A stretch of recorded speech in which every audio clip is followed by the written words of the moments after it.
Nos dias de hoje, muitas mulheres lutam, morrem e gastam milhões para ter uma bunda grande. E no caso de Sarah Baartman, ela teve, entre aspas, a sorte de nascer com isso que muitas mulheres desejam, mas foi também por este motivo que ela foi usada, abusada e tratada como uma aberração de circo durante a vida toda e até mesmo depois da morte. Sejam bem-vindos ao canal Um Africano Qualquer. Aqui vocês irão ver o lado da África que a mídia não mostra.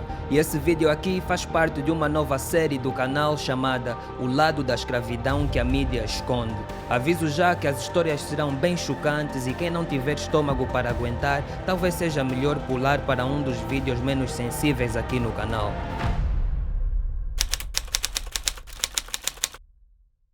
A trágica história de Sarah Baartman começa na cidade do Cabo, África do Sul, em 1789. Ela perdeu a mãe com apenas 2 anos de idade e o pai quando ela ainda era adolescente. A mãe de Sarah era nativa da mais antiga tribo sul-africana chamada tribo Khoi, e nessa tribo as mulheres normalmente desenvolvem grandes curvas, ancas e uma bunda grande, e foi isso que atraiu o colonizador que a comprou. O nome daquele FDP é William Dunlop e ele era um médico holandês de uma família muito rica. E a vida da Sarah já era difícil antes disso, mas o que vem a seguir é muito pior. Sarah nasceu e cresceu em uma fazenda colonial. Ela se casou e teve um filho que morreu logo após o nascimento. Quando ela tinha 16 anos, o noivo dela foi assassinado pelos colonizadores holandeses. E sempre foi assim desde o início, perdas atrás de perdas, traumas atrás de traumas, primeiro a mãe, depois o pai, depois o filho, depois o marido, tudo isso com apenas 16 anos e sendo escravizada. Em outubro de 1810, apesar de ser analfabeta, a Sarah supostamente assinou um contrato com o cirurgião William Dunlop e o empresário Hendrik Caesar, mas também não preciso falar certo o nome desse FDP, Hendrik qualquer coisa, que era o dono da casa em que ela trabalhava, ou melhor, em que ela era escravizada. Ele disse a ela que viajariam para a Inglaterra para aparecer em espetáculos e que ela faria muito dinheiro, e ela supostamente acreditou e aceitou. E daí eles foram para a Inglaterra.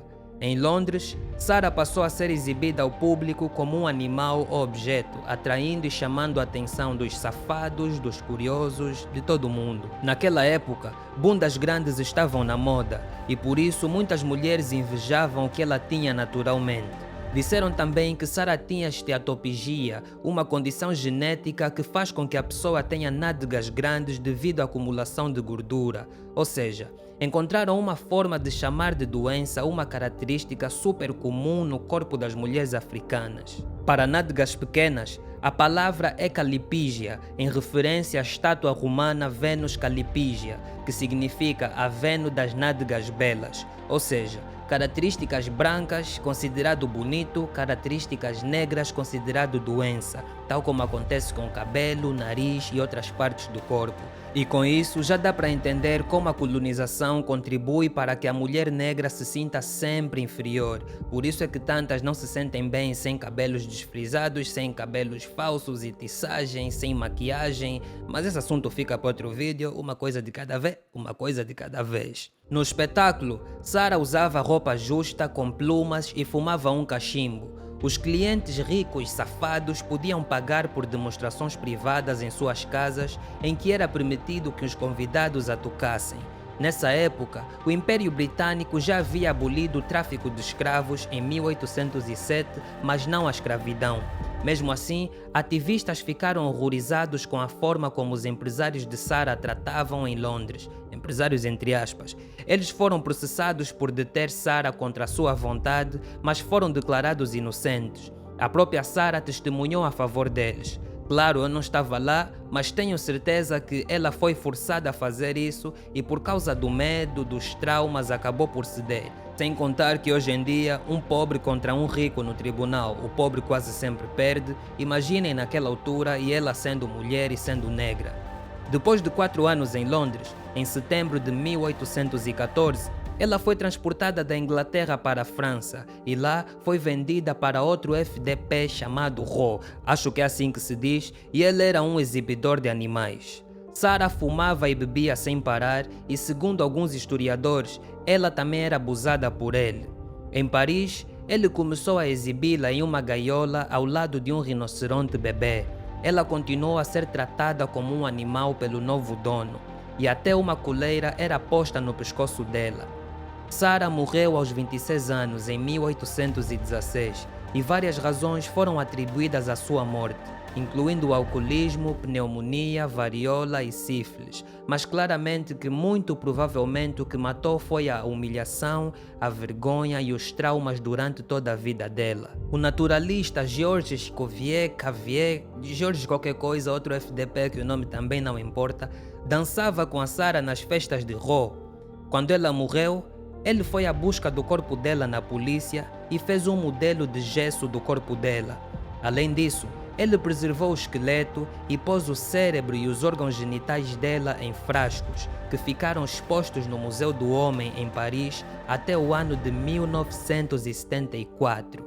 Imaginem só, como se não bastasse tudo o que fizeram enquanto ela estava viva, quando ela morreu, durante mais de 150 anos, eles usaram o corpo dela, exibiram o corpo dela, fizeram dinheiro com o corpo dela, e isso só parou em 1974. E isso não foi há muito tempo. 1974 foi há cerca de 49 ou há cerca de 50 anos. Muita gente ligada a essa exibição no museu ainda está viva. E tem pessoas aqui que comentam: vamos deixar o passado no passado, vamos esquecer essas coisas. Kandengue, Ngwami Makaya. Depois de ser eleito presidente da África do Sul em 1994, Nelson Mandela requisitou a repatriação dos restos mortais de Sarah, incluindo o molde de gesso criado por Cuvier.